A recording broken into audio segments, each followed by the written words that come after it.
Conference کے آخری دن کی اس اہم ترین نشست یعنی آپ کے سوال اور علماء کرام کے جواب اس کا آغاز ہوا چاہتا ہے۔ آپ کے سامنے ہماری جماعت کے دو عظیم محقق الشیخ مولانا ابراہیم بھٹی صاحب اور الشیخ مولانا عبدالرحمن شاہین صاحب تشریف فرما ہیں۔ میرے پاس بہت سارے سوالات موجود ہیں اور آپ میں سے کچھ ساتھی محسوس کرتے ہیں کہ ہم نے سوال دیا لیکن اس کا جواب نہیں ملا، تو آپ سمجھ سکتے ہیں کہ وقت کم ہے، سوالات بہت ہیں، ہر سوال کا جواب دینا ممکن نہیں ہے۔ یہ دیکھیں میرے ہاتھ میں سینکڑوں سوالات ہیں، سینکڑوں ان کے پاس ہیں، تو ہم کوشش وہ کرتے ہیں اس سوال کا انتخاب کریں جو عام فہم ہو اور جس کا زیادہ سے زیادہ لوگوں کو فائدہ ہو، جس کا اطلاق مجموعی طور پر ہو۔ جو انفرادی نوعیت کے سوالات ہیں یا لمبے چوڑے سوالات ہیں جن کا جواب لمبا چوڑا ہے، وہ آپ بعد میں اکیلے میں مختلف مشائخ موجود ہیں، یہ شیوخ بھی موجود ہیں، حافظ عاصم صاحب ہیں دیگر آپ کے علاقوں میں، ان سے رابطہ کر کے آپ ان کا جو ہے وہ جواب لے لیں۔ تو ابھی بلا تاخیر اس نشست کا آغاز کرتے ہیں۔ میں مشائخ میں سے کسی ایک سے سوال کروں گا اور انشاءاللہ وہ جس حد تک مختصر ہو سکا اس کا قرآن و سنت کی روشنی میں جواب دیں گے۔ شیخ بھٹی صاحب، سوال ہے کہ قرآن میں ہے کہ جب قرآن پڑھا جائے تو توجہ سے سنو، آپ اہل حدیث کہتے ہیں کہ نماز میں فاتحہ پڑھو، دونوں میں کیا فرق ہے؟ ان الحمدللہ والصلاۃ والسلام علی رسول اللہ وبعد۔ قرآن کریم سننے کا جو حکم ہے اس میں عموم ہے اور ایک قاعدہ ہے جس کو سب مانتے ہیں کہ ہر تعمیم کی تخصیص ہوا کرتی ہے، تو یہاں بھی تخصیص ہے۔ قرآن کریم کی تخصیص احادیث کے ذریعے ثابت ہے اور سب مانتے ہیں۔ قرآن کریم میں ہے حرمت علیکم المیتہ، میتہ حرام ہے، یہاں مطلقاً میتہ ہے۔ حدیث میں آتا ہے کہ مچھلی حلال ہے، حالانکہ مچھلی بھی مردہ ہوتی ہے، اس کو ذبح نہیں کیا جاتا، لیکن شریعت نے کہا کہ وہ حلال ہے۔ اب قرآن کریم کے مطلق کی یہاں تخصیص ہو گئی ہے، ایک عموم کی تخصیص ہو گئی، آپ نے مانا ہے۔ اور بہت ساری مثالیں ہیں جس کو آپ مانتے ہیں۔ یہاں بھی قرآن کریم میں مطلقاً حکم ہے کہ قرآن کریم کو سنو۔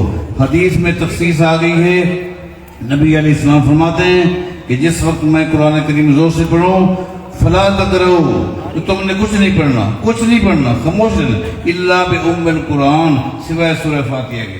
یہاں تخصیص ہو گئی ہے، آپ نے جہاں وہاں تخصیص کو مانا ہے یہاں بھی مانیں، لہذا مطلقاً قرآن کریم پڑھا جائے، آپ سنیں، لیکن فاتحہ کو آپ نے پڑھنا ہے، اس لیے کہ اس کے بغیر نماز ہوتی ہی نہیں۔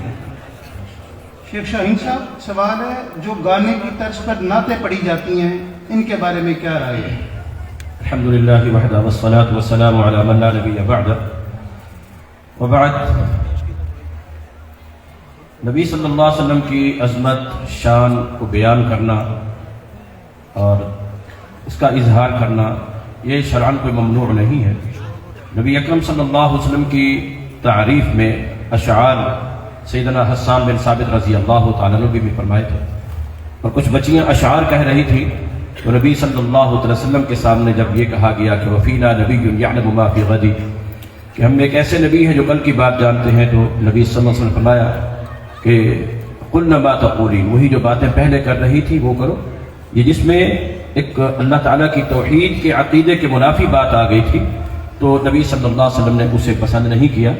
تو ایک تو نعتوں میں افراط اور تفریط، کہ خود رسول اللہ صلی اللہ علیہ وسلم نے اسے منع فرمایا کہ لا تطرونی کما اطرت النصارى مسیح ابن مریم۔ اور جو سوال ہے کہ گانے کے انداز میں نبی صلی اللہ علیہ وسلم کی عظمت اور شان ایک ایمان اور عقیدہ کا ایک بنیادی ہمارا عنصر ہے، مگر جب اسے کسی ایسے گانے کے انداز میں گا کر پڑھا جائے کہ جس میں سننے کے بعد انسان کا ذہن اور تصور نبی صلی اللہ علیہ وسلم کی ذات سے، نبی صلی اللہ علیہ وسلم کی صفات سے اور نبی صلی اللہ علیہ وسلم کا جو حقیقی رتبہ، مرتبہ اور مقام ہے اس سے ہٹ جائے، اور انسان کو سنتے ہی فوراً اس کا ذہن جو ہے وہ اس غلط گانے کی طرف یا اس برے الفاظ اور کلمات کی طرف جن کا انداز یا جن کا طریقہ یا جن کی آواز اور ساز استعمال کیا جا رہا ہے کہ جو اصل مقصود تھا نبی صلی اللہ علیہ وسلم کی تعظیم، ذہن اس سے ہٹ جاتا ہے، دماغ اس سے ہٹ جاتا ہے، وہ ایک دوسرے چیز کی طرف چلا جاتا ہے۔ تو اس لیے شرعاً ایسی نعت جو کسی ایسے گانے کے انداز کی ہو جس سے توجہ نبی صلی اللہ علیہ وسلم کی ذات مبارکہ یا صفات اور تعریف اور تعظیم سے ہٹ کر اس گانے کی طرف چلی جائے تو یہ شرعاً صحیح نہیں ہے۔ واللہ اعلم بالصواب۔ شیخ بٹی صاحب، یہ کثرت سے سوال آیا ہوا ہے کہ ایک چیز نقد ریٹ پر 20,000 کی ہے، وہی چیز قسطوں پر 25 یا 30,000 کی ہے، کیا اوپر والی رقم سود ہے؟ سوال آپ ساتھیوں نے سن لیا ہے۔ اصل میں جو اوپر کی قیمت ہے یہ نفع نہیں ہے، یہ ادھار کی وجہ سے پیسے لیے جا رہے ہیں جو کہ شرعاً ناجائز ہیں۔ کل قرض جر منفعۃ فہو الربا، ہر وہ قرض یا ادھار جو نفع لے کر آئے نبی علیہ السلام فرماتے ہیں وہ سود میں شامل ہے، لہذا وہ سود میں شامل ہے، اس کو نہیں لینا چاہیے، ناجائز ہے۔ کیوں؟ ویسے بھی اگر ایک آدمی کسی سے 10,000 کی چیز ادھار پہ لیتا ہے، وہ چیز ہوتی ہے 5,000 کی، وہ 10,000 کی ادھار لے کے جا رہا ہے، کسی ساتھی نے کہا کہ یار میں آپ کو 5,000 دیتا ہوں، واپس آتا ہے 5 میں وہ چیز ہو جاتی ہے، کیا اس نے نفع کم کیا تھا؟ نفع کون کم کرتا ہے؟ نفع کم نہیں ہوا، ادھار ختم ہو گیا، نقد ہو گیا، قیمت واپس آ گئی، ادھار ہو گیا، قیمت واپس چلی گئی، لہذا یہ قرض کی وجہ سے لیا جا رہا ہے، یہ سود میں شامل ہے، ناجائز ہے، حرام ہے۔ شیخ بٹی صاحب، سر ننگا کر کے نماز پڑھنا کیسا ہے قرآن و حدیث کی روشنی میں وضاحت کرنا؟ بات یہ ہے کہ ایک مرد کے 3 چیزیں لباس میں شامل ہیں، ایک تہہ بند جس میں چاہے چادر ہے، شلوار ہے، پینٹ ہے، قمیص ہے اور سر پر رومال ہے یا ٹوپی ہے، ان تینوں کے ساتھ وہ بازار میں جاتا ہے، گھر میں بھی ہے، نماز کا وقت ہے، اسی طرح اگر گھر میں باہر بیٹھا تھا، سر ننگا تھا، مسجد میں آ گیا اور مسجد کے لیے نماز کے لیے ٹوپی نکالنا یہ ناجائز ہے۔ جو لباس مسلمان کا باہر ہوتا ہے وہی لباس اس کا مسجد میں ہوگا، جو باہر کا لباس ہے عبادت کے وقت بھی وہی ہوگا۔ عبادت کے لیے 3 کپڑے نکالنا، نماز پڑھنے کے بعد ٹوپی مسجد میں پھینکنا یہ ناجائز ہے، ثابت نہیں ہے۔ سوال ہے جی شاہین صاحب، بدعت میں شرک کرنا اور اس بدعت میں پکے ہوئے کھانے کو کھانا جائز ہے؟ بسم اللہ الرحمن الرحیم۔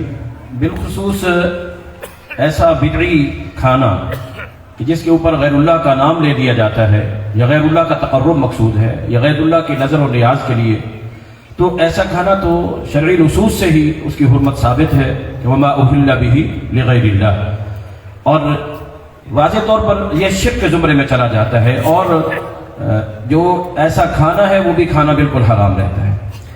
اور بعض اوقات کچھ اعمال ہمارے ہاں ایسے پائے جاتے ہیں جو ہیں تو بدعیہ ہے۔ بدعیہ کا معنی ہے کہ کتاب و سنت سے وہ اعمال اور معاملات ثابت نہیں ہیں، اور ان کے اندر بعض اوقات کچھ مذہبی عقیدت یا مذہبی بنیادوں کے اوپر اس میں کچھ کھانے پینے کی اشیاء کو ساتھ شامل سمجھا جاتا ہے اور اس کو بھی ایک مذہبی رنگ دیا جاتا ہے، ایک مذہبی حیثیت دی جاتی ہے، تو وہ ایسی بدعت کے زمرے میں آ جائے گا کہ جو شرعاً جائز نہیں ہے، شرعاً جائز نہیں ہے۔ اگر غیر اللہ کا نام آ جائے گا تو پھر وہ شرک کی حد تک چلی جائے گی، لیکن اگر غیر اللہ کا نام نہیں ہے، نظر و نیاز مقصود نہیں ہے، تقرب اور اس انداز کی کوئی چیز مقصود نہیں ہے، لیکن غیر اللہ کے ساتھ مشابہت بھی بن رہی ہو کسی صورت میں اس کی، تب بھی وہ حرام اور ناجائز رہے گی۔ جہاں کسی بھی غیر اسلامی عقیدے کے ساتھ اس کا تعلق ہوگا وہ بدعی قسم کا ایسے کھانے سے اجتناب کرنا چاہیے اور احتیاط کرنی چاہیے، نہیں کھانا چاہیے۔ شیخ بٹی صاحب، کیا سجدے میں اور نوافل میں اردو میں دعا کی جا سکتی ہے؟ دیکھیں، کوشش کریں کہ وہ دعائیں جو احادیث سے ثابت ہیں انہی پر اکتفا کیا جائے، وہ دعائیں کوئی کم نہیں ہیں، انہی پر اکتفا کریں اور کسی اور طرف آپ نہ جائیں اور اس طرح کے راستے نہ نکالیں، ان کی روش پہ نہ چلیں جنہوں نے روش اختیار کی، ایسی کرتے کرتے کرتے دعائیں پھر آخر انہوں نے کہہ دیا ٹھیک ہے سلام بھی، ابتدا بھی، نماز بھی، فاصل بھی آپ پڑھ سکتے ہیں وغیرہ، یہ راستے ان لوگوں نے دیے ہیں۔ اسلام نے جو طریق بتائی ہے اس کے مطابق انہی دعاؤں کو آپ کافی سمجھے، اللہ قبول فرمائے گا۔ شیخ بٹی صاحب، مقیم امام کے پیچھے اگر مسافر آخری 2 رکعتیں یا 1 رکعت پا لے تو وہ قصر نماز پر سلام پھیر سکتا ہے؟ نبی علیہ الصلوۃ والسلام کا جو حکم ہے وہ عام ہے. آپ نے فرمایا کہ جب امام جب مقیم ہے تو مسافر کو بھی پیچھے پوری نماز پڑھنی ہے. لہذا اگر وہ آخری رکعت کے آخری سجدے میں بھی ملا ہے اور اس کے علم میں تھا کہ میرا امام جو ہے وہ مقیم تھا، اس کے علم میں تھا کہ وہ میرا امام مقیم تھا، اس کو 4 ہی پڑھنی ہوگی، 2 پر اکتفا نہیں کرنا ہوگا اور نہ ہی 2 رکعتوں کی انتظار کرنی ہوگی کہ وہ بیٹھا رہے. اور بعض لوگوں کو میں نے خود اپنی آنکھوں سے دیکھا ہے، ان کی چونکہ تحقیق کے مطابق یہ بات ہے کہ چونکہ رکوع میں رکعت ہو جاتی ہے، لہذا رمضان میں نے ایسے بزرگوں کو دیکھا ہے کہ وہ امام کی قرات ان کے لیے بھاری پڑتی ہے، وہ بیٹھے رہتے ہیں. جب امام رکوع میں جاتا ہے وہ آگے شامل ہو جاتے ہیں.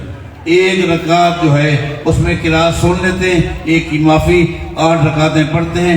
4 میں انہوں نے قیام کیا، 4 میں نہیں کیا اور رکعتیں وہ سمجھتے ہیں کہ 8 ہو گئی ہیں. ایسا نہیں ہونا چاہیے. لہذا عموم ہے کہ جب امام مقیم ہے تو مسافر کو پیچھے پوری ہی پڑھنی ہے. شاہین صاحب، ایک لڑکے کی شادی والدین نے زبردستی کر دی، وہ لڑکا اب اپنی بیوی کو بسانا نہیں چاہتا، اس کا کیا حل ہے؟ وضاحت فرمائیں. بسم اللہ الرحمن الرحیم. جہاں تک یہ سوال ہے کہ بھی والدین اس پہ راضی نہیں ہیں اور شادی اس نے کر لی ہے، جب راضی بھی ہوں اور شادی بھی وہ کر لے، لیکن اگر ماں باپ کسی وجہ سے سمجھتے ہیں کہ ہمارا بیٹا اپنی اس بیوی کو طلاق دے دے، تو شرعاً والدین کی اطاعت میں، فرما برداری میں اولاد کا، بیٹے کا بالخصوص حق بنتا ہے. وہ ایسی صورت میں جب وہ راضی بھی تھا، ماں باپ بھی راضی تھے، جب نکاح ہوا تھا، اس نکاح کے بعد بھی والدین کی اطاعت، والد کی اطاعت کرتے ہوئے، جیسے کہ سیدنا ابراہیم اور اسماعیل علیہ السلام کا واقعہ ہے، حضرت عبداللہ بن عمر رضی اللہ تعالیٰ عنہ کا بھی، تو والد کے کہنے پر اس کو طلاق دے دینی چاہیے جب نکاح صحیح تھا، راضی تھا. جب یہ راضی نہیں ہے لیکن ماں باپ نے کر دیا ہے تو پھر ایسی صورت میں سوال کی پوزیشن کیا ہے؟ میں دوبارہ سوال کرتا ہوں، سوال تھوڑا سا فکس ہو گیا. لڑکے کی شادی والدین نے زبردستی کر دی ہے، لڑکا راضی نہیں تھا، اچھا، تو وہ اب اس کو نہیں بسانا چاہتا، تو اس کا کیا حل ہے؟ شیخ صاحب جواب دے نہیں رہے. بسم اللہ الرحمن الرحیم. کچھ وضاحت تو آئی ہے نا. تو ایسی صورت میں والدین کی اطاعت کا تقاضا ہے کہ اس کو چاہیے کہ وہ والدین کی رضا کو مد نظر رکھتے ہوئے اپنی ذہن کو، اپنے دل کو مطمئن کر کے اپنی اس بیوی کو اپنے گھر بسا دے.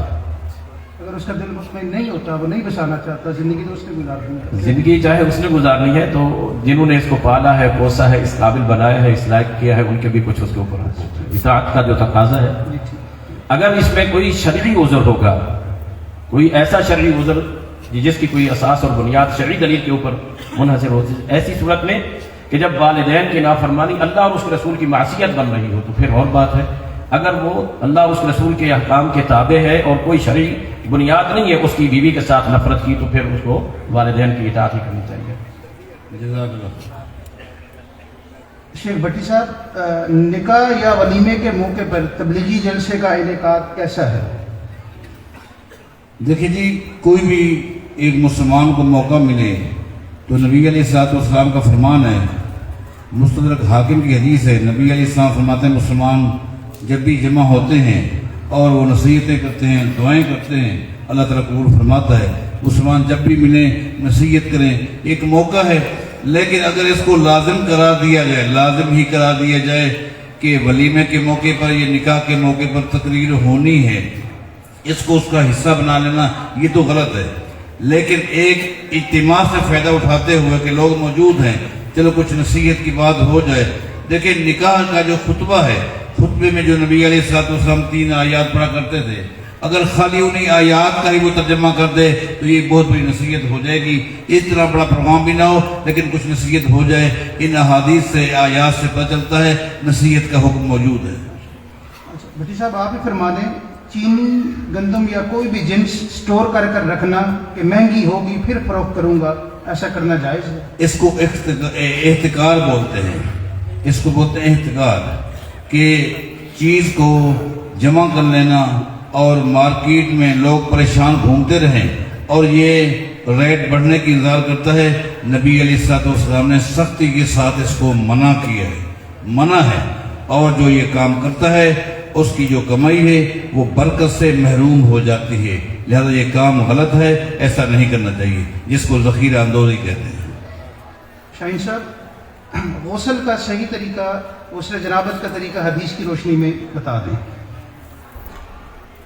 جس وقت مرد ہو یا عورت غسل شرعاً واجب ہو جاتا ہے تو سب سے پہلے جو ہے اس کے لیے یہ حکم ہے کہ استنجا کیا جائے، جہاں کوئی ناپاکیزگی، ناپاکیزہ چیز لگی ہوئی ہے، نجس چیز، اس کو دھویا جائے، اور اس کے ساتھ جو اصل نماز کے لیے باقاعدہ وضو ہے وہ وضو جو نبی صلی اللہ علیہ وسلم سے ثابت ہے وہ کیا جائے، اور اس کے بعد سر کے اوپر دائیں طرف سے اگر شروع کیا جائے تو زیادہ بہتر ہے، پانی ڈالا جائے اور پھر سارے باقی جسم کے اوپر۔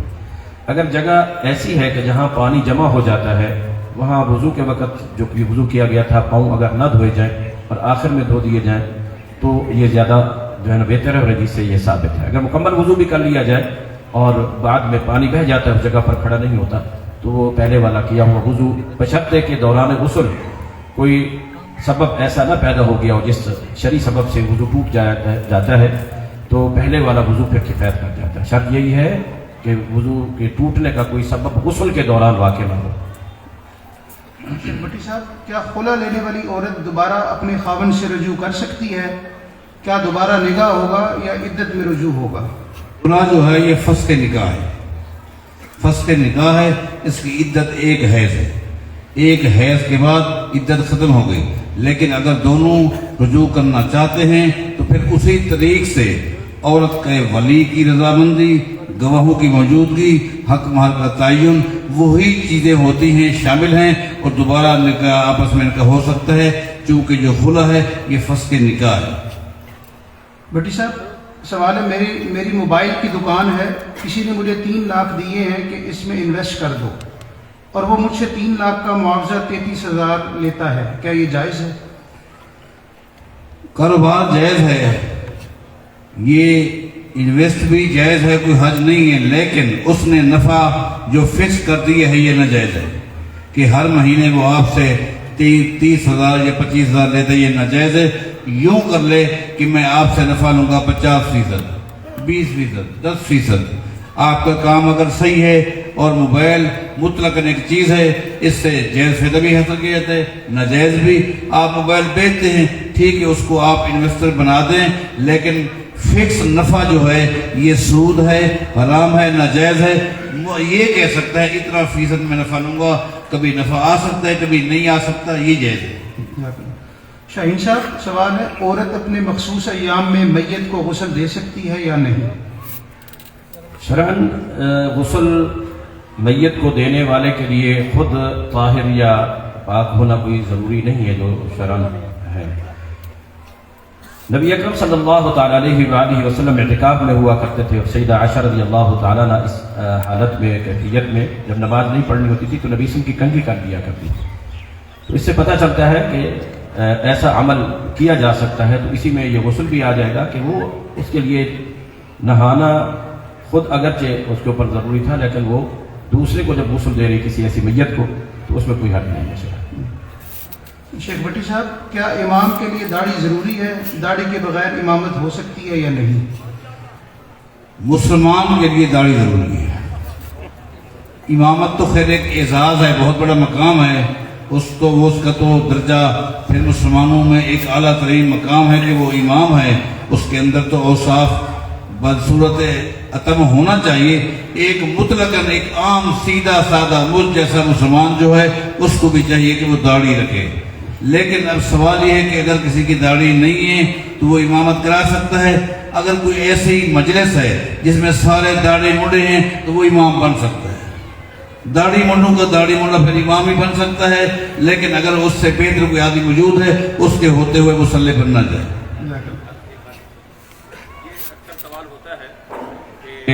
نماز اس حالت میں ہوتی ہے یا نہیں، امام ایسا ہو تو یہ سوال جیسے امام کے ساتھ تعلق رکھتا ہے اسی طرح مقتدی کے ساتھ بھی۔ اگر داڑھی مڈانے کی وجہ سے امام کی نماز نہیں ہوتی، داڑھی مڈانے کی وجہ سے مقتدی کی ہو جاتی؟ اگر داڑھی مڈانے کی وجہ سے امام کی نماز نہیں ہوتی تو پیچھے مقتدیوں کی ہو جاتی۔ ہمیں اس پر بھی غور کرنا چاہیے۔ جزاکم اللہ خیر۔ عفو بارک اللہ فیک۔ چلے اب آپ ہی فرما دیں کہ داڑھی منڈے کی نماز ہو جاتی ہے؟ یہ شیخ صاحب بتا چکے ہیں آپ کو۔ جہاں تک شیخ صاحب نے بتایا ہے کہ ہر مسلمان کے لیے، ہر مومن کے لیے یہ ضروری ہے، مرد کے لیے، تو یہ کہ نبی صلی اللہ علیہ وسلم کے دور کو اگر ہم دیکھتے ہیں تو اس دور میں تو ایسی کوئی چیز کم از کم مسلمانوں میں نہیں تھی، کم از کم مسلمانوں میں نہیں تھی۔ تو جو ہم وہ دور دیکھتے ہیں، اس دور کے لحاظ سے دیکھا جائے تو معاملہ تھوڑا سا ہمیں عجیب محسوس ہوتا ہے۔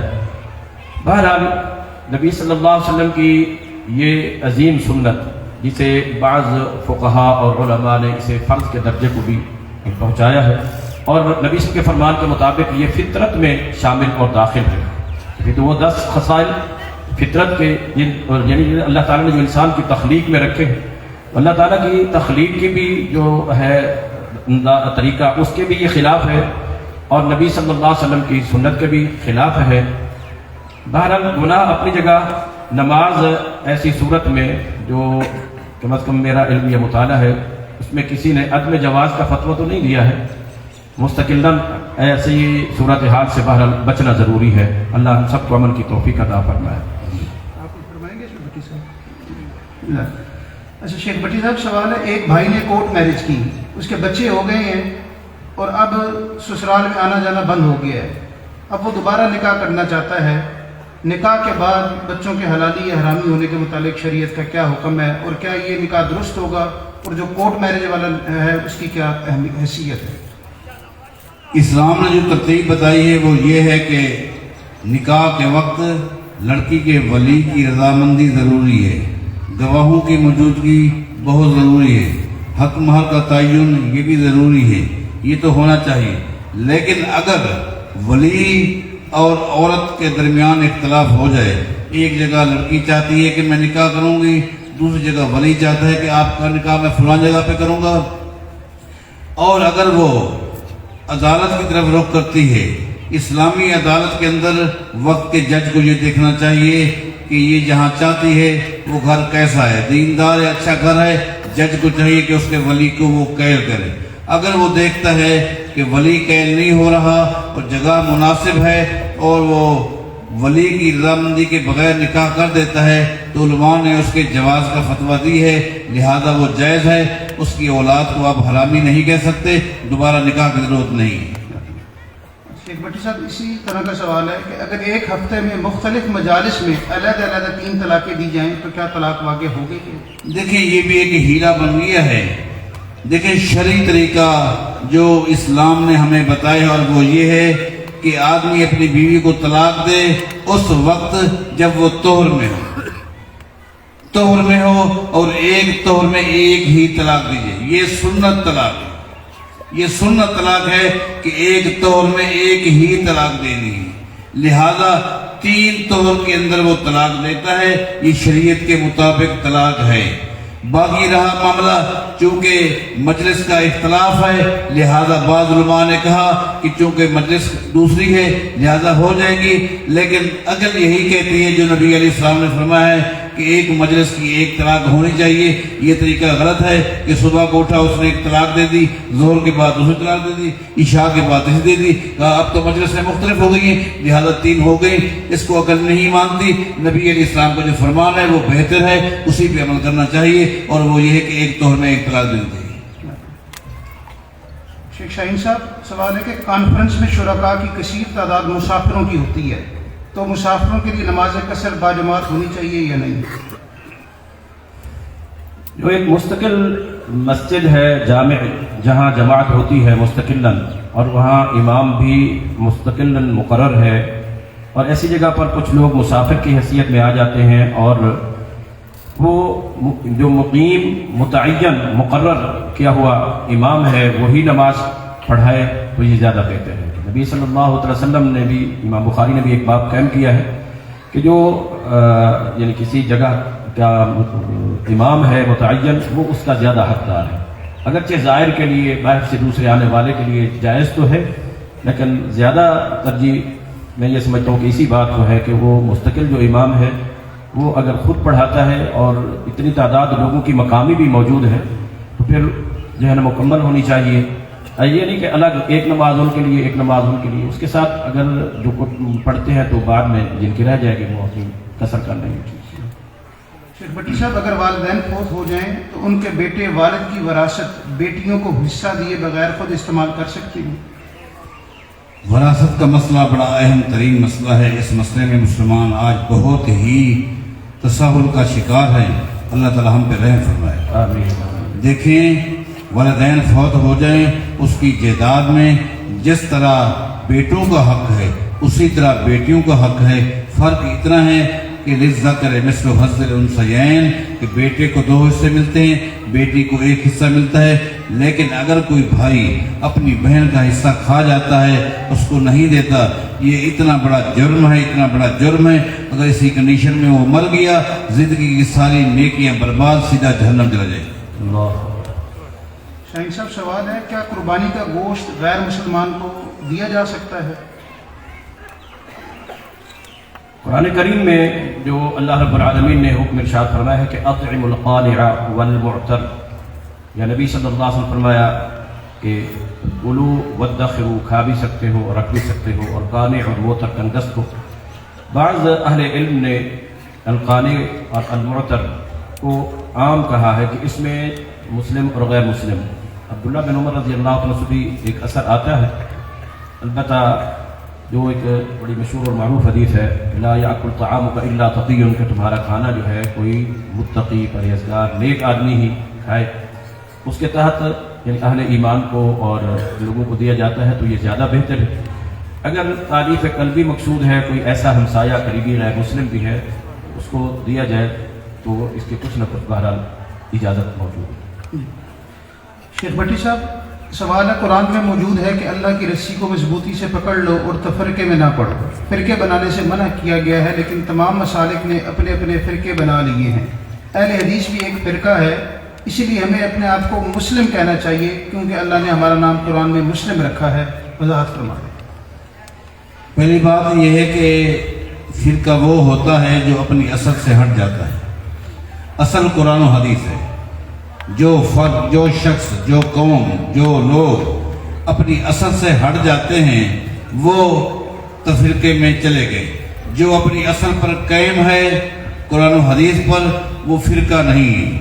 یہی وجہ ہے کہ نبی علیہ الصلوۃ والسلام کا جو فرمان ہے کہ میری امت کے 73 فرقے ہو جائیں گے، 72 جہنم میں جائیں گے اور ایک فرقہ جنت میں جائے گا. وہی الجماع، نبی علیہ السلام کا فرمان ہے، وہی الجماع. چونکہ اس لحاظ سے اس کو فرقہ کہا، لوگوں اعتبار سے، اس لیے کہ وہ بھی ایک فرقہ ہے، لیکن فرمایا جو جنت میں جائے گا وہ فرقہ نہیں ہوگا، اس کی حیثیت جماعت کی ہوگی. جماعت کی حیثیت اس لیے ہوگی وہ اپنی اصل پر قائم ہے. لہذا پہلی بات یہ کہ اہل حدیث جو ہیں اپنی اصل پر قائم ہیں، لہذا وہ فرقہ نہیں ہیں. اس کو فرقہ کہنا ہی غلط بات ہے.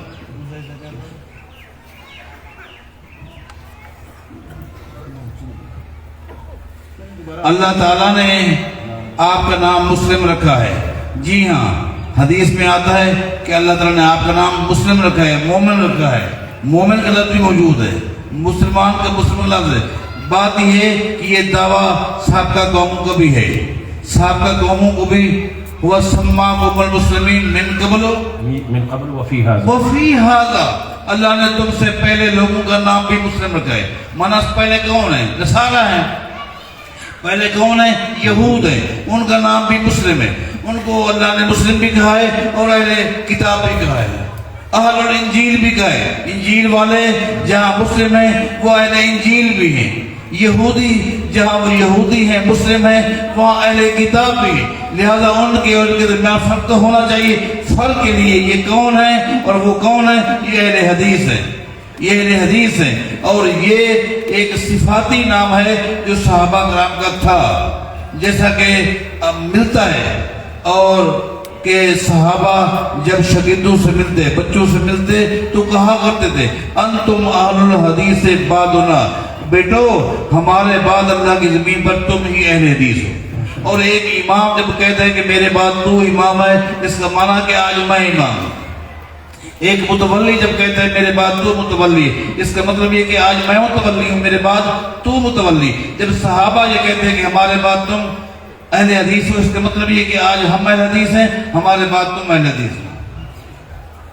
شیخ شاہین صاحب سوال ہے، کیا تشہد میں بیٹھتے ہوئے شہادت والی انگلی کو ہلانا جائز ہے؟ حدیث سے ثابت کر دیں۔ بسم اللہ الرحمن الرحیم۔ جہاں تک ہے نبی اکرم صلی اللہ علیہ وسلم اپنے دونوں ہاتھوں کو اپنے دونوں گھٹنوں پہ رکھتے تھے، اور دائیں ہاتھ کے بارے میں نبی صلی اللہ علیہ وسلم کا آتا ہے کہ اپنی یہ انگلی جو ہے شہادت والی، یہ انگوٹھے کے اوپر یہ جو گرہ ہے 53 کی وہ بناتے تھے، یا اس کی بنیاد تک ایسے رکھنا۔ پھر یہ ہے کہ اس انگلی کے ساتھ کان یشیر بہا، اس کے ساتھ اشارہ کرتے تھے۔ اشارہ جو ہے نا، یہ باب افعال جو ہے، اس کا ایک خاصہ جو ہے وہ احالہ ہے، کہ وہ اس حالت کو ظاہر کرنا جو اس کے ساتھ، جو اس صفت کے ساتھ بیان کی جا رہی ہے، وہ صفت اس حالت میں، اس کو اشارے کی حالت میں رکھنا ہے۔ اور سنن نسائی کی ایک روایت ہے تو جس میں ہے کہ یدعو بہا، کہ نبی اکرم صلی اللہ علیہ وسلم اس انگلی کے ساتھ دعا کرتے تھے، اور یشیر بہا کے بھی لفظ آتے ہیں کہ اشارے کی حالت میں رکھ کر دعا کرتے تھے۔ اصل تو میں یہ سمجھتا ہوں کہ اس کا مقصد کہ جیسے انسان کسی کے ساتھ گفتگو کرتے ہوئے، کلام کرتے ہوئے کوئی اشارہ کرتا ہے، تو اسی طرح یدعو بہا کا معنی یہ جیسے جیسے دعا کرتے رہیں، التحیات للہ والصلوات والطیبات، تو اس کو تھوڑا تھوڑا ایسے ہلائیں دعا کے الفاظ کے ساتھ۔ یہ تب ممکن ہے جب ہمیں نماز کا معنی مفہوم بھی آتا ہو اور اس کے ساتھ ہم اپنی انگلی کو ہلائیں اور حرکت دیں۔ باقی جو مسلسل جو تیزی کے ساتھ حرکت دینا ہے، یہ شرعاً صحیح نہیں ہے، اور شروع سے لے کر اخیر تک اس کو اسی حالت میں رکھنا۔ ہمارے ہاں عمومی طور پر جو ایک عام رواج ہے کہ پہلے اس کو ہم یوں لے کر بیٹھے رہتے ہیں، لیکن جب اشہد ان لا الہ الا اللہ کہتے ہیں تو پھر اس وقت اٹھایا جاتا ہے۔ تو یہ چیز خصوصیت کے ساتھ اس انداز میں کسی حدیث پہ ثابت نہیں ہے۔ تو شروع سے لے کر اخیر تک اشارے کی حالت میں رکھا کرتے تھے، اور یدعو بہا اس کے ساتھ دعا کرتے رہتے تھے نبی صلی اللہ علیہ وسلم۔ شیخ بٹی صاحب سوال ہے، کیا زکوٰۃ کا پیسہ مسجد اور مدرسے پر لگایا جا سکتا ہے؟ جی ہاں، مصارف زکوٰۃ کے اندر ایک لفظ ہے فی سبیل اللہ، اور یہ لفظ اپنے عموم میں ہے فی سبیل اللہ، اللہ کے راستہ۔ اللہ کے راستے میں مسجد بھی شامل ہے، بلکہ امام بخاری نے صحیح بخاری میں ایک باب قائم کیے، اس باب کا معنی یہ ہے کہ ثواب المشی الی صلاۃ الجمعہ ہے، کہ جمعہ کی نماز کے لیے چل کے جانے کا ثواب المشی الی صلاۃ الجمعہ، جمعہ کی نماز کے لیے چل کے جانے کا ثواب۔ آدمی جمعہ کی نماز کے لیے کہاں چل کے جاتا ہے؟ حدیث کے کیا لکھ رہے ہیں کہ نبی علیہ السلام فرماتے ہیں مغبرت قدم عبد فی سبیل اللہ فتمسہم النار، جس آدمی کے پاؤں کو مٹی لگی اللہ کے راستے میں، اللہ نے ان پاؤں پر جہنم کی آگ کو حرام کر دی۔ اس سے عام طور پر لوگ جہاد لیتے ہیں، ٹھیک ہے وہ بھی شامل ہے، لیکن نبی علیہ السلام کے حدیث سے امام بخاری نے فی سبیل اللہ میں سب سے پہلے مسجد کو پیش کیا ہے کہ یہاں مسجد شامل ہے۔ اور ویسے بھی سیدنا عمر رضی اللہ تعالیٰ نے فرمایا تھا عباس کو کہو کہ مسجد نبوی کو کشادہ کرنا ہے، آپ کا پلاٹ آ رہا ہے، یہ پلاٹ آپ ہمیں دے دیں، آپ کو ہم بیت المال میں سے پلاٹ لے کر دے دیں گے۔ اور بیت المال میں کیا ہوتا ہے؟ بیت المال میں زکوٰۃ ہوتی ہے، بیت المال کے اندر کوئی کھانے نہیں ہے، پورشن نہیں ہے کہ یہ زکوٰۃ کا پورشن ہے، یہ فلاں کا ہے، یہ فلاں کا ہے، وہ نہیں، اس میں سب کچھ ہوتا ہے۔ فرمایا یہ پلاٹ ہمیں دے دیں اور بیت المال میں سے ہم ان کو پلاٹ لے کر دے دیں گے، اور وہ پلاٹ جو تھا وہ مسجد کے پلاٹ کے حکم میں تھا، لہٰذا مسجد میں بھی زکوٰۃ لگ سکتی ہے، ناجائز نہیں۔ شیخ بٹی صاحب سوال ہے، ایک آدمی نے آج سے 10 سال پہلے ایک ہی وقت میں 3 طلاقیں دی تھیں، اب وہ رجوع کرنا چاہتا ہے، قرآن و حدیث کے مطابق جواب دیں۔ جی ہاں، اس نے آج سے 10 سال پہلے یا 20 سال پہلے ایک ہی مجلس میں جو 3 طلاقیں دی ہیں وہ ایک ہی کے حکم میں تھی، لیکن چونکہ عدت ختم ہو گئی، نکاح فسخ ہو گیا، عدت ختم ہو گئی، نکاح فسخ ہو گئی، اس نے جو طلاق دی تھی وہ طلاق رجعی تھی، طلاق رجعی تھی، عدت ختم ہو گئی، لہذا نکاح فسخ ہو گیا. اب اگر دونوں راضی ہیں تو نیا نکاح ہوگا، وہی نئے طریقے سے ولی کی رضامندی کے وہوں کی موجودگی، حد مہر کا تعین، دوبارہ آپس میں نکاح ہو سکتا ہے. شیخ شاہین صاحب سوال ہے، کیا نکاح پڑھاتے وقت اکثر قاضی دلہا اور اس کے ولی اور دلہن کے ولی کو کلمہ وغیرہ پڑھاتا ہے، کیا یہ جائز ہے؟ نکاح جو ہوتا ہے یہ مومن کا اور مسلمان کا ہوتا ہے، یعنی جن کا ایمان پہلے سے ثابت ہے، اسلام پہلے سے ثابت ہے. نکاح ان کے لیے ہے. جو مشرک ہیں، مرد ہوں مشرکات یا مشرکین، مرد ہیں عورتیں ہیں یا مرد ہیں، ان کا نکاح نہیں ہے. نکاح کے لیے مسلم ہونا یہ شرط ہے، پہلے سے وہ ان کا اسلام موجود ہے، ایمان موجود ہے، مومن ہے، مسلمان ہے. اب ان دونوں کا ہی نکاح ہوگا. یہ نکاح کے عقد کی جو ہے نا یہ تقریب ہوتی ہے یا جو مجلس ہوتی ہے نکاح کے منعقد کرنے کے لیے ہوتی ہے، ان دونوں کو مسلمان کرنے کے لیے، یہ کلمہ پڑھانے کے لیے نہیں ہوتی ہے. تو یہ پہلے ہی وہ مسلمان ہوتے ہیں تو ان کا نکاح ہوتا ہے. اس موقع کے اوپر خصوصی اہتمام کرنا اس چیز کا، اس شک کی بنیاد پر کہ ہو سکتا ہے، ممکن ہے کہ شاید ان کی زبان سے کوئی ایسا کفر یا کلمہ نکل گیا ہو، کوئی ایسی بات نکل گئی ہو جس کی وجہ سے ان کا ایمان جو ہے وہ ختم ہو چکا ہو، تو اب از سر نو ایمان کی تجدید کرا دی جائے کلمہ دوبارہ پڑھا کر. تو ایسے جب ایمان لے آیا جاتا ہے، انسان ایمان لے آتا ہے، تو ایمان ایک پختہ عقیدے کا نام ہے. واقعی کچھ چیزیں ایسی ہیں جن کی بنا پر ایمان نقض بھی ہو جاتا ہے، ٹوٹ بھی جاتا ہے، ختم بھی ہو جاتا ہے، لیکن جب وہ متحقق ہو جائے اسی وقت ہی کلمے کو دوبارہ پڑھنا، ایمان کی تجدید کرنا اس وقت ضروری ہے. نبی صلی اللہ علیہ وسلم سے یا جو شرعی ہمارے اساس اور بنیادیں ہیں ان میں خصوصیت کے ساتھ یہ کلمے پڑھانا، شہادت کے یا بعض اوقات 6 کے 6 کلمے دوبارہ پڑھائے جاتے ہیں، یہ شرعاً صحیح نہیں ہے، یہ بدعت کے زمرے میں چلے جاتے ہیں اگر اس بات کا اہتمام اور انتظام اسی مناسبت سے کیا جاتا ہے. شیخ بھٹی صاحب سوال ہے، کیا داڑھی کو کالا رنگ لگایا جا سکتا ہے جبکہ کچھ اہل حدیث علماء اسے جائز قرار دیتے ہیں؟ داڑھی کو رنگنا احادیث سے ثابت ہے اور نبی علیہ الصلوۃ والسلام نے واضح فرمایا کہ فَاجْتَنِبُوا السَّوَادَ، کالا کرنے سے اجتناب کرو. لہذا کالا کلر اصل میں در حقیقت اپنے بڑھاپے کو، اپنے عمر کو چھپانے کی ایک شکل ہوتی ہے، جبکہ دوسرا رنگ جو ہے وہ خود بتا دیتا ہے کہ بزرگی آ گئی ہے، کوئی بھی کلر ہے. لیکن کالا کرنے کا مقصد یہ ہوتا ہے کہ میں ابھی جوان ہوں، نہیں جوان نہیں رہا، اب بڑھاپا آ گیا ہے، لہذا کالا نہیں کرنا چاہیے. نبی علیہ السلام نے مطلقاً منع کر دی ہے، اور بعض حضرات کہتے ہیں کہ مجاہدین کے لیے اجازت ہے، کوئی جائز نہیں، کہیں بھی تخصیص نہیں ہے. نبی علیہ السلام نے سختی کے ساتھ منع کیا ہے، لہذا کالا کلر نہیں کرنا چاہیے. البتہ کل میں نشست سن رہا تھا، یہ سوال میرے خیال میں کل بھی آیا تھا، لیکن اس میں آیا تھا کہ جو کالا رنگ کرتا ہے اس کی نماز ہو جاتی ہے کہ نہیں. اس کا جواب کیسا لگتا ہے کہ بھول گئے، ان کے ذہن میں نہیں رہا، پورا جواب نہ دے سکے. کل میں سنتا رہا تو بھائی بات یہ ہے کہ یہ کام تو غلط ہے، داڑھی کو کالا کرنا کام تو غلط ہے، لیکن یہ نہیں کہہ سکتے کہ جو کالا کلر کرتا ہے اس کی نماز ناجائز ہے. نماز ایک الگ عمل ہے، یہ ایک الگ عمل ہے، یہ کام غلط ہے، لیکن یہ ایسا غلط کام نہیں ہے کہ جس کی وجہ سے اس کی نماز ناجائز ہو جائے گی. شیخ بھٹی صاحب یہ سوال کافی دفعہ آیا ہے کہ باپ کا ترکہ یا وراثت 1 ایکڑ ہے، بیٹوں نے محنت اور مشقت کر کے مزید رقبہ اپنے والد کے نام رجسٹر کروایا، بہنوں کے لیے جو حصہ ہے وہ والد کے اصل رقبے میں سے دیا جائے گا یا جو بھائیوں کی محنت سے شامل ہوا اس میں سے دیا جائے گا؟ باپ کی زندگی میں اولاد جو کچھ کماتی ہے در حقیقت وہ باپ ہی سربراہ ہوتا ہے، اسی کی ہی ملکیت ہوتی ہے. اگر باپ اپنی اولاد کو کچھ جائیداد دیتا ہے، کہتا ہے کہ نہیں تم الگ ہو کے کاروبار کرو، تب بھی اس کی ایک مزاربت ہے، وہ انویسٹر ہے اور وہ ورکنگ پارٹنر ہیں، پھر بھی اس میں سے اس کا حصہ ہے، جو حصہ نفع میں اس کا بنے گا اس میں اس کی پوری اولاد شامل ہوگی، وہ بھی شامل ہوں گے اور ان کی بہنیں بھی شامل ہوں گی، ورنہ مطلقاً جو جائیداد ہے وہ باپ ہی کی تصور کی جاتی ہے. شیخ بھٹی صاحب نبی صلی اللہ علیہ وسلم کی حدیث ہے کہ میری امت شرک نہیں کر سکتے، اس حدیث کی وضاحت فرما دیں. جی ہاں، امت کی 2 قسمیں ہیں، ایک ہے امت دعوت، ایک ہے امت اجابت. امت دعوت میں یہود، نصارہ، ہند، سکھ، یہ سب نبی علیہ السلام کی امت میں شامل ہیں، کیونکہ آپ پوری کائنات کے امام، پوری کائنات کے اندر رہنے والے آپ کی امت میں ہیں، لہذا یہ امت دعوت ہے. اور ایک ہے امت اجابت. امت اجابت ان کو کہتے ہیں جنہوں نے آپ کو قبول کیا، آپ کا کلمہ پڑھا اور صحیح معنی آپ کی اتباع کی، صحیح معنی آپ کی اتباع کی یہ امت اجابت ہے. امت اجابت جو صحیح معنی نبی علیہ السلام کی اتباع کرتی ہے وہ کبھی شرک نہیں کر سکتے. ہاں امت دعوت میں لوگ ہو سکتے ہیں جو شرک کریں، لیکن امت اجابت جو ہے وہ مشرک نہیں ہو سکتی.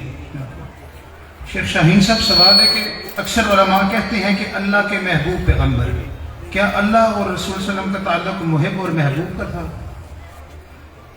اللہ تبارک و تعالیٰ نے یہ صفت جیسا کہ اہل ایمان کے بارے میں بھی کہ یحببکم اللہ، اللہ تم سے محبت کرے گا.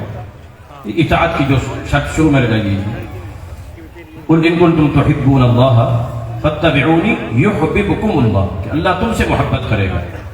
تو جو اہل ایمان ہیں جب صحیح انداز میں اللہ کی اور اس کے رسول کی اطاعت اور اتباع کرتے ہیں تو اللہ ان سے محبت کرتا ہے، اور اللہ تعالیٰ کی صفت محبت اللہ تعالیٰ کے لیے ثابت ہے.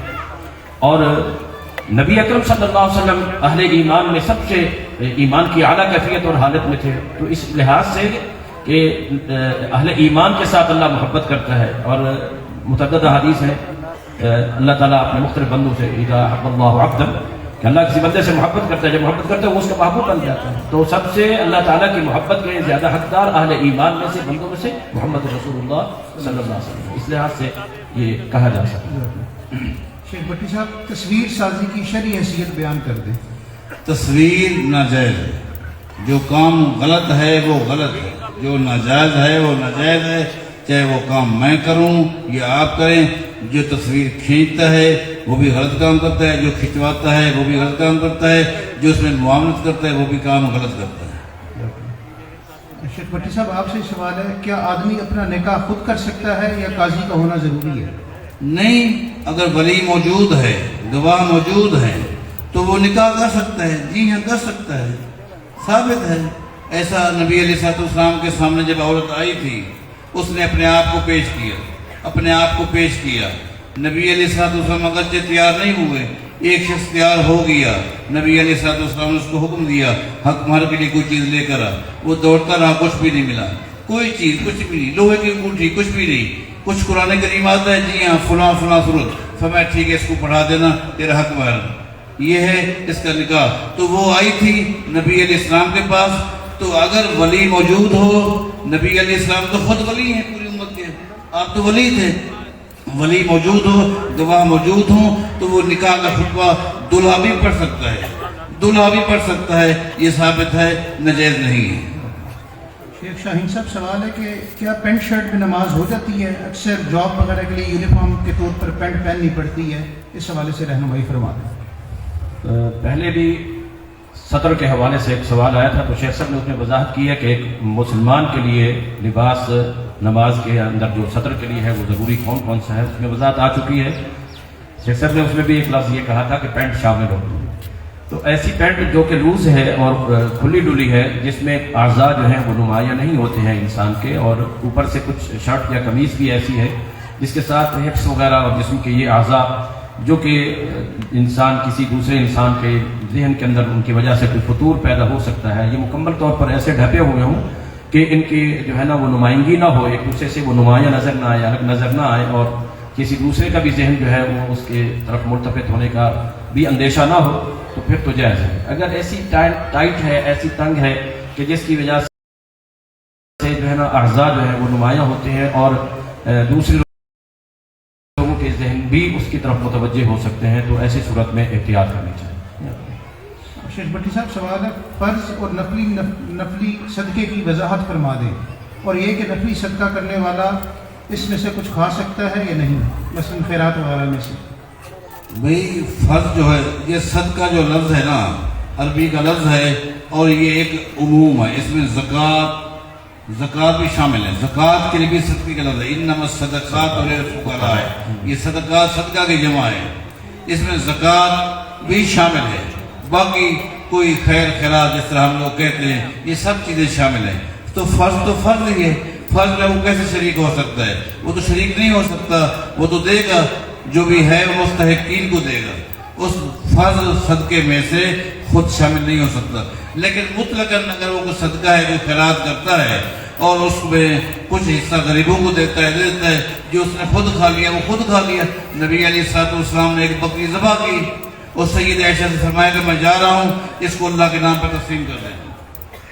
نبی علیہ السلام واپس آئے، سید عائشہ سے پوچھا کیا بنا؟ فرمایا جی ہاں ساری بکری ہم نے تقسیم کر دی ہے اور ایک شان باقی ہے، ایک شانہ نہیں، ایک کندھا، ایک بازو باقی ہے، ایک حصہ باقی ہے، باقی ہم نے تقسیم کر دی ہے۔ نبی علیہ السلام نے فرمایا کہ یوں نہ کہو، بلکہ یہ کہو سب کچھ باقی ہے، ایک ران باقی نہیں، ایک شانہ باقی نہیں۔ جو تم نے اللہ کے راستے میں دیا وہ تو محفوظ ہے، باقی ہے، جو تم نے نہیں دیا وہ ختم ہو گیا۔ اس سے لگتا ہے کہ کچھ حصہ بندہ خود کھائے تو وہ کھا سکتا ہے۔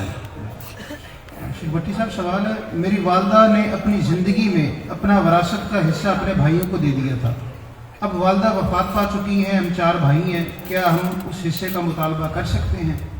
پہلی بات یہ ہے کہ والدہ کا جو عمل تھا یہ صحیح نہیں تھا، ان کو ایسا نہیں کرنا چاہیے تھا کہ اپنے بھائیوں کو اس نے دے دیا اور اپنے بیٹوں کے لیے، اولاد کے لیے کچھ بھی نہیں چھوڑا، یہ عمل اس کا صحیح نہیں تھا۔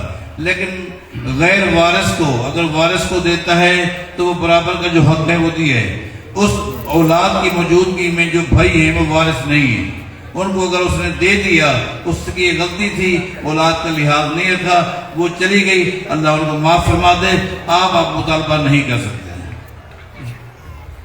شاہین صاحب سوال ہے، میاں بیوی اپنا گھر بسانے کے لیے باہمی طور پر راضی ہیں اور لڑکے کے ماں باپ راضی نہیں ہیں، اس صورت میں کیا کیا جائے؟